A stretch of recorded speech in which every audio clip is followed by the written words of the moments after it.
Quinn Warner was the bomber. Among the evidence, surveillance footage that captured an audio warning playing from the parked RV in the moments leading up to the blast.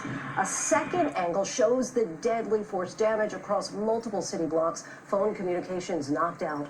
Tonight, the FBI confirms DNA from human remains recovered at this crime scene belongs to Warner. His exact motive remains a mystery. And tonight, chilling new details from the hero officers who raced to evacuate residents. Some call it a Christmas miracle that no one else was killed. ABC's Marcus Moore leads us off tonight in Nashville.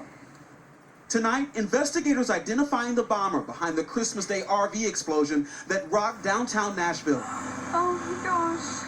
Officials calling 63-year-old Anthony Quinn Warner the suspect and confirming his remains were found at the scene. An individual named Anthony Warner is the bomber. That he was present when the bomb went off and that he perished in the bombing.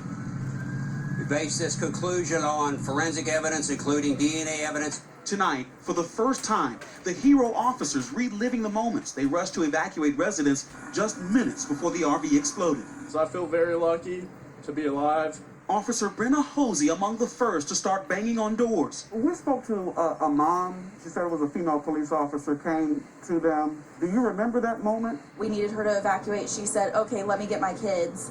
And that kind of just like put my heart up in my throat. As the officers scrambled, they described an ominous recording coming from the RV, warning of an imminent explosion, and then music.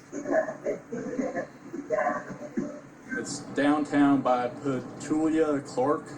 At 6:30 that morning, the RV exploded, sending a powerful shockwave through the city. Officer Wells was closest to the blast and had been trying to reach fellow officer Amanda Topping. I literally heard God tell me to turn around and go check on Topping, who was by herself down on Broadway. And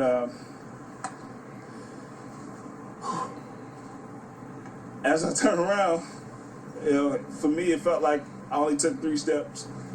And then the music stopped, and as I'm walking back toward Topping now, I just see orange, and then I hear a loud boom. And as I'm stumbling, because it rocked me that hard, I started stumbling. I just tell myself to stay on your feet, stay alive.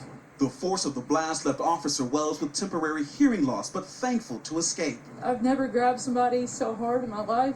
In the search for answers, investigators are focusing on at least 2 different locations in suburban Nashville. ABC News obtaining this video of agents carrying out bags of evidence at a home associated with Warner. A Google Maps image of the house from May of 2019 shows what appears to be a similar RV parked right outside. Neighbors confirming it rarely moved, but they said by Christmas morning, it was gone. It just stays there. So this was something that just looked suspicious, that it wasn't there anymore. Court records show Warner once owned and lived in the home being searched, but recently transferred the deed to a woman in California. It may be only part of the puzzle. Tonight, there's still no official motive for the explosion that destroyed part of the city, but left these officers more bonded and a community grateful to its heroes who saved lives. I feel like, we had a Christmas miracle. We had 2 angels show up on our doorstep dressed in police uniforms on Christmas morning. Many in Nashville counting their blessings tonight. Marcus Moore joins us now from Nashville. And Marcus, it sounds like investigators believe that Warner was acting alone. Yeah, that's right, Lindsay. They also said that he was not on any law enforcement agency's radar before this. The mayor said it is possible that the AT&T building on the block where this happened was the target. And late today, multiple sources tell ABC News that investigators believe Warner was motivated, at least in part, by paranoia over 5G technology. Lindsay. Still unclear exactly what that motivation was. Marcus Moore in Nashville.